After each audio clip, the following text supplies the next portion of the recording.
Welcome back to Marhaba kids mall Islampura Malegaon. Designer में नया collection add हुआ है।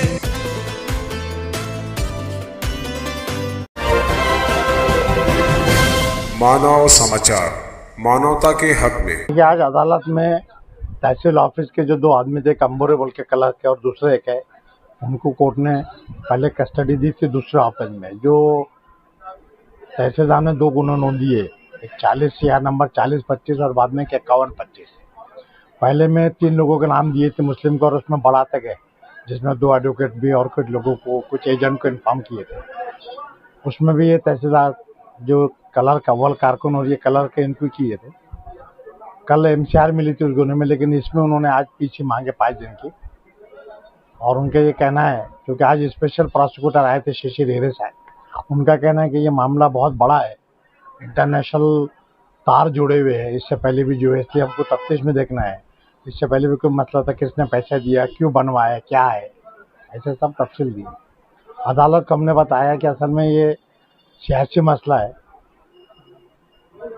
MP के इलेक्शन में तमाम मालेगांव के मुसलमानों ने, तमाम पार्टियों ने डॉक्टर शोभा बच्चाओं को चुन के दिए। 2 लाख में से 1,98,000 रुपये, 1,98,000 वोट मिले। और BJP के ex minister doctor Subhash Bhamre पूरी मेहनत करने के बाद उनके पीछे RSS लगा, VIP लगे, मोदी साहब आए, अमित शाह आए और बड़े बड़े लीडर आने, इसके बाद भी बड़ी शिकस्त हुई।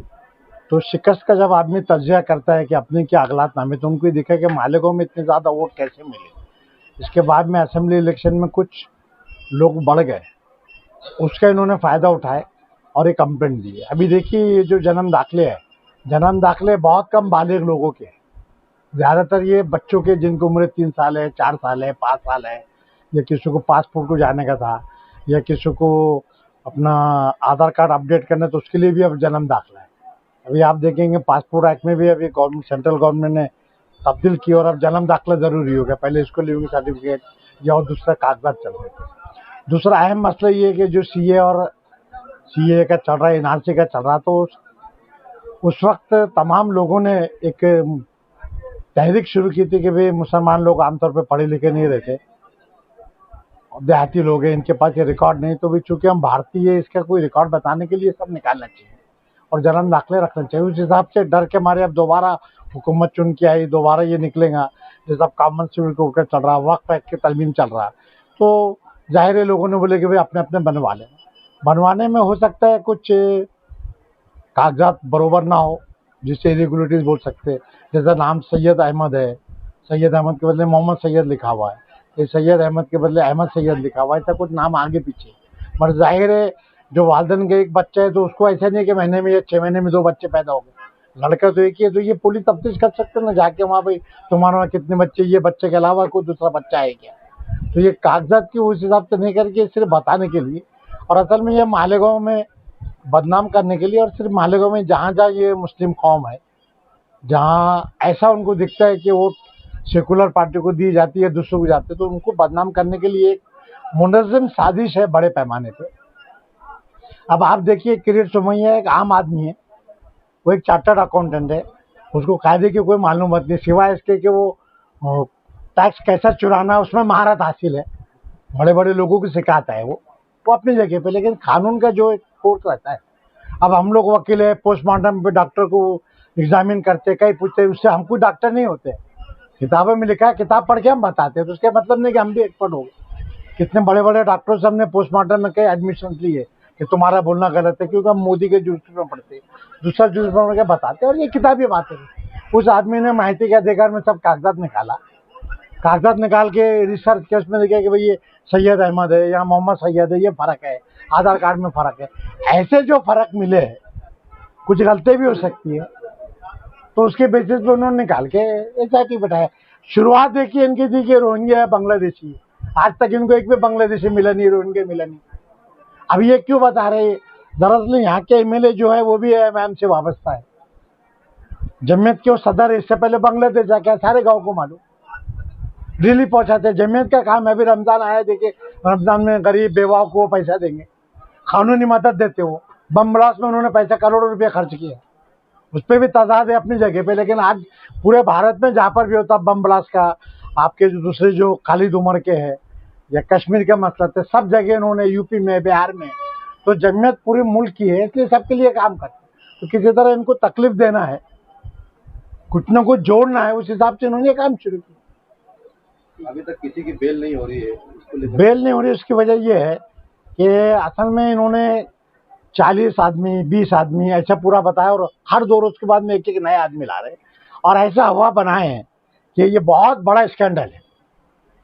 हमारा ये कहना है कि भाई कितना भी बड़ा स्कैंडल हुआ, ये पुलिस की और हुकूमत की ज्यादती है। सेंट्रल में बीजेपी की हुकूमत है, महाराष्ट्र में उनकी हुकूमत है, दोनों तरफ होम मिनिस्टर उनके है, तो ये बांग्लादेश के हवा में उड़ के आए, इनकी हुकूमत क्या कर रही थी? तो ये सिलसिला इन्होंने बांग्लादेशी रोहिंग्या ऐसा शुरू किया, बदकिस्मत है जो उनको मिला नहीं है एक भी आज तक के। तकरीबन मेरी जो मालूमात है 2500-2600 लोगों की उन्होंने इंक्वायरी कर चुके, जो मुतनाज़ सर्टिफिकेट है उनको कुछ नहीं मिला। लेकिन इस कागजात में देखने में चूंकि पूरा अमला लगा हुआ है, पढ़े लिखे लोग, उनका एक लीगल शोभा भी है, बड़े बड़े वकील भी है, तो कागजात पढ़ के जैसे हम के चलाते हैं नुक्स निकालते हैं, तो जो जो नुक्स मिले उसके हिसाब से उन्होंने केसेस दाखिल कर। केसेस क्या है उनके? आधार कार्ड बोगस नहीं है, राशन कार्ड बोगस नहीं है, आइडेंटिटी कार्ड बोगस नहीं है, इलेक्शन कार्ड बोगस नहीं है, जिन्होंने यहाँ जमीन खरीदे 30-40 साल पहले प्लॉट के उतारे वो बोगस नहीं है। बोगस है क्या? बोगस ये है कि जो अर्जी दाखिल किए उसके ऊपर बताए अर्जी दिए, दस्तखत है, अब वो क्लाइंट को बुलाए जो जिसने जन्म दाखिला किया, बोले मैं तो पढ़ी लिखी नहीं है, तो ये बता रहे कागज बोगस हो गए। ये बोगस हो गए बोल के उन्होंने वकील को इन्वॉल्व किया कि भाई शायद वकील ने बोगस दस्तखत किया। ये जो जन्म दाखिले की प्रोसीडिंग दाखिल हुई, ये प्रोसीडिंग में बाज़ाब्ता किसकी हरकत है कि अखबार में नोटिस छपती, अब नोटिस छपती तो बाले किले वाले को भी उन्होंने आरोपी बनाया। क्यों आरोपी बनाया? कि भाई तहसील ऑफिस से जो म्यूनसिपलिटी में जाता है जवाब देने के लिए, उस पर आउटवर्ड नंबर नहीं, ये नहीं है तो उनकी गलती है इनवर्ड ऑनवर्ड की। इनवर्ड के कलर को अरेस्ट नहीं किए, इन्होंने तहसील के दूसरे कलर को अरेस्ट, तो किसी तरह बताने के लिए कि हम वो भी जब हम वो मारे कि भाई ये तहसीलदार नायब तहसीलदार है, शिकायत ऐसे कि नायब तहसीलदार को पे फोन से पैसे गए तो तुम उसको सस्पेंड करो, करप्शन के केस करो। करप्शन के केस आज तक रजिस्टर नहीं किए इन्होंने, जबकि पता चला कि पे फोन से 7 लाख रुपए 1 साल में गए। एंटी करप्शन बढ़ती है, वो क्यों नहीं लगाया इन्होंने, सिर्फ सस्पेंड कर दिए। और सस्पेंड इसलिए किया कि इनको ये कागजात में कुछ दिखा है बोल, तो किसी तरह हैरेस करना, बदनाम करना मुसलमानों को और आम लोगों को तकलीफ देना। ये डॉक्यूमेंट के लिए अगर समझो गलत भी है, गुमराह तरीके से लिए गए, तो भी birth and death special act है, सेंट्रल एक्ट है वो 1963 का, उसमें तरमीम अभी 2023 में आई, और ये बर्थ एंड रजिस्ट्रेशन एक्ट के तहत महाराष्ट्र के रूल्स बने 23 में। वो रूल्स में क्लियर कर लिखा हुआ है सेक्शन 15 में कि अगर किसी शख्स ने या तो रजिस्ट्रार जो है मतलब कारपोरेशन के जो देते, उसमें भी ऐसा कि अगर 1 साल तक वो रजिस्टर करते, 1 साल तक रजिस्टर नहीं किए तो तहसील ऑफिस में होता। तो अगर तहसीलदार को या वो बर्थ रजिस्ट्रार को पता चला कि भाई ये डॉक्यूमेंट बोगस लिया गया, बोगस डॉक्यूमेंट पे लिया गया, गुमराहकुन कागज दिया गया या फ्रॉड किया गया, ये तमाम चीजें जो अब इन्होंने सेक्शन लगाए हैं कि पेपर बोगस बनाया, फाल्स एफिडेविट दिए, पेपर की बनावट बोगस है, सब कुछ है, ये तमाम चीजें वो सेक्शन में दी, तो वो एक्ट को लागू नहीं किए। वजह क्या है कि उसमें सिर्फ 1000 रुपये की जुर्माना है, आपस में तड़जोड़ होती है, नॉन बेलेबल नहीं है। लेकिन उन्होंने ये 468 461 जो पुराने थे अभी जो है ऐसे सीरियस ऑफेंस लगाए जिसमें 10 साल की सजा है, जिसमें 7 साल की सजा, जो नॉन बेलेबल ऑफेंस है। और जब ऐसे कागज आते तो एक हवा रहता है कि बोगस कागज बनाए, कोर्ट भी तक जाती। अब म्यूनसिपलिटी के आदमी ने जवाब दिया कि हमारे पास से गए नहीं, तो उसका जवाब देने क्या काफी है कि इनका काम तो पूरा रजिस्टर चीज करना, देखना चाहिए है कि नहीं, क्योंकि सभी 4000 बोगस ऐसे नहीं है ना, उसमें 30-40 लोगों पर, तो 4000 के ऊपर उन्होंने मुकदमा दाखिल करना था ना, सब बोगस है बोल के, पूरे बोगस नहीं है। कुछ जगह गड़बड़ में एंट्री नहीं होती, बाद दफा यहाँ से जेल को जाता आदमी तो नाम गलत हो जाता, जेल वाले नहीं लेते कि सैयद मोहम्मद नाम लिखा हुआ है, सैयद अहमद लिखा हुआ है, वापिस आता हम दोबारा बना के भेजते।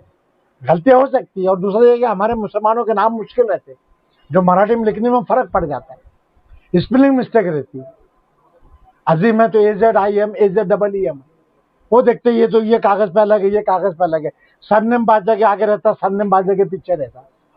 तो अगलात नामे कुछ हुए होंगे, सब दूध के धुले हुए, हम ये भी नहीं मानते, लेकिन इतना बड़ा जुर्म नहीं है जिसके लिए उनको जेल में डालना चाहिए। अगर वो birth and death registration act को लागू करते जिसमें शक है तो ये इनको अटक भी नहीं करना पड़ता और मुकदमा अपनी जगह पे चलेगा। जामीन का क्या लगता है?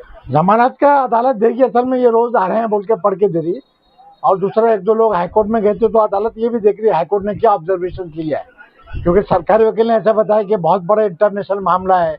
अब वो पुराने जो फंड लाओ जिहाद कह रहे हैं उसका भी मामला ला रहे हैं, इसमें खर्च आए होंगे। अब वो तो जो बदनाम करना है तो कोई भी तरीके से बदनाम करते हैं, बस वो काम चल रहा है। स्पेशल प्रोसिक्यूटर की भी निमणूक की उन्होंने, मालेगांव के वकील को निमणूक की, इसलिए कि उसको मालेगांव का माहौल मालूम है, लोग क्या करते, पढ़े लिखे लोग ने ज्यादातर लूम चलाने वाले हैं, तो उस हिसाब से सिर्फ हवा बना रहे हैं।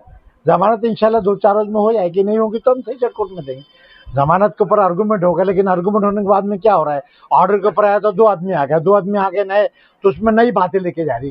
तो मुंसिफ का काम ऐसा है कि मुंसिफ को दोनों की चीजें देखना पड़ता है। ठीक है, हम बोलते हैं कि भाई औरत है, रमजान का महीना है, रोजा रखना तकलीफ है।